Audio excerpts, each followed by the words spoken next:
Quand tu me regardais, tes yeux imprimaient en moi ta grâce. Aussi tu m'aimais avec tendresse, et les miens méritaient par là d'adorer ce qu'ils voyaient en toi. L'amour parfait a pour propriété de ne vouloir rien accepter ou prendre pour soi-même, et de ne rien s'attribuer. Il rapporte tout à celui qu'il aime. Telle est la loi de l'amour humain. À plus forte raison, doit-il en être ainsi de l'amour de Dieu, puisque la simple raison nous en fait tant d'obligations.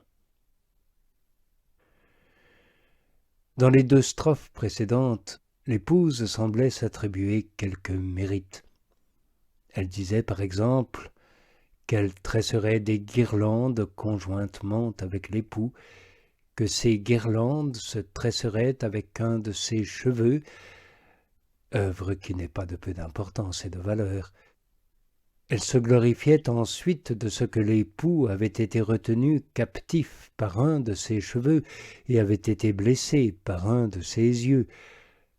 En se servant d'un tel langage, elle semblait s'attribuer à elle-même un grand mérite. Alors elle veut maintenant, dans cette 23e strophe, manifester quelles ont été ses intentions et détruire l'interprétation erronée que l'on pourrait faire de ces paroles.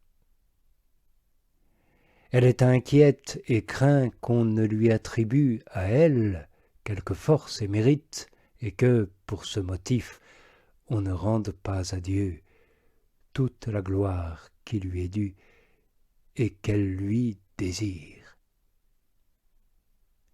Oui, elle rapporte à Dieu tout l'honneur des faveurs dont elle a été l'objet, et elle lui en exprime sa gratitude.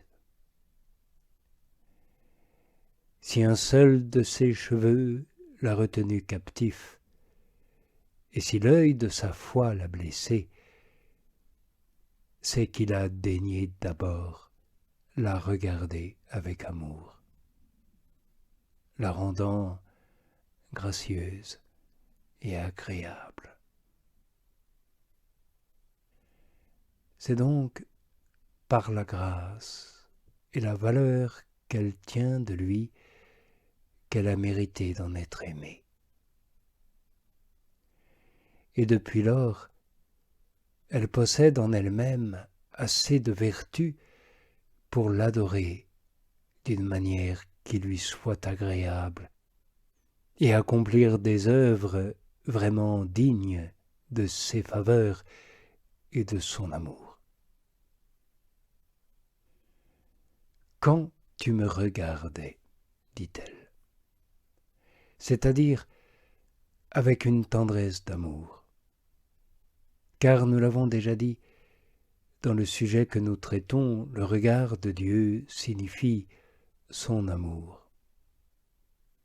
Quand tu me regardais, tes yeux imprimaient en moi ta grâce.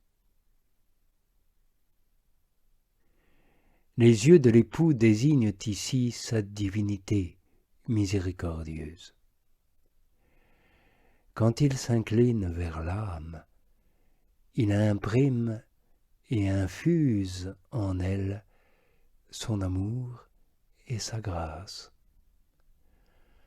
L'âme devient alors tellement belle et élevée qu'elle entre en participation de la divinité elle-même. À la vue de cette dignité et de cette élévation à laquelle Dieu l'appelle, elle s'écrie donc « Aussi tu m'aimais avec tendresse ». Aimer avec tendresse, c'est plus qu'aimer. C'est aimer infiniment. C'est pour ainsi dire aimer doublement, c'est-à-dire pour 2 titres et 2 motifs. Voilà pourquoi ce vers donne à entendre les 2 raisons de l'amour que l'époux porte à l'âme.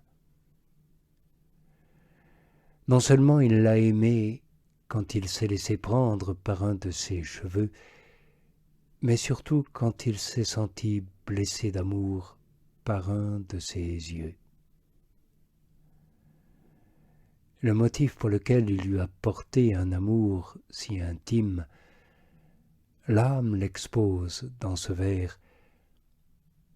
Dieu a daigné la regarder, et ce regard l'a remplie de grâce.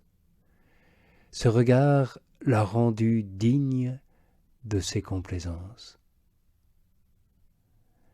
Il lui a conféré l'amour par le moyen de ce cheveu mystérieux et a informé de charité la foi, figurée par son œil.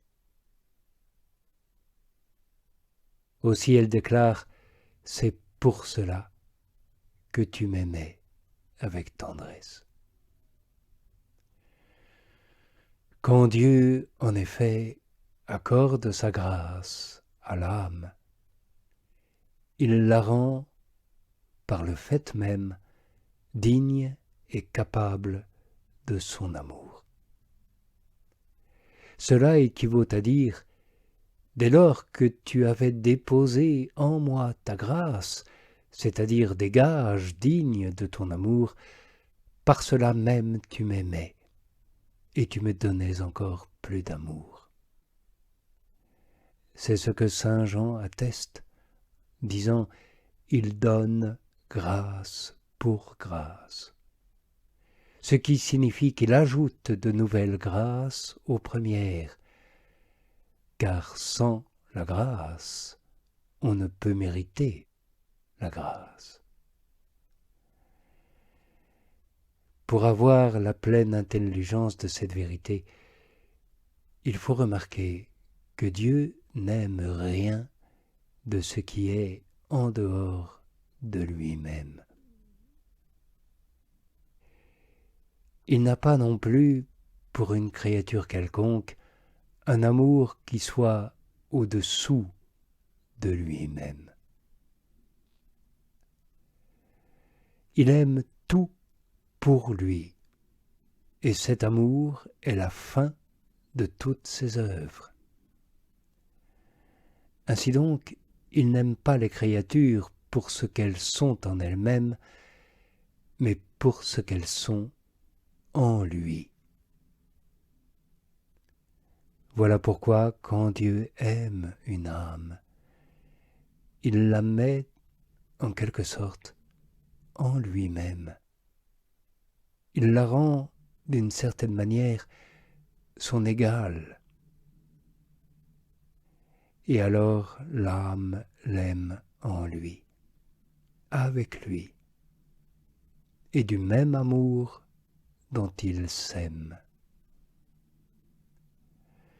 De plus, chacune des œuvres de cette âme mérite alors l'amour de Dieu, et Dieu lui-même, une fois qu'elle est enrichie de cette grâce et élevée à cette faveur éminente.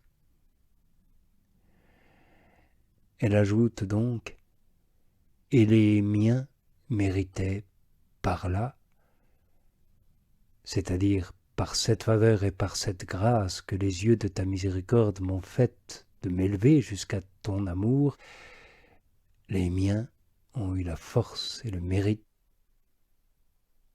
ce qu'ils voyaient en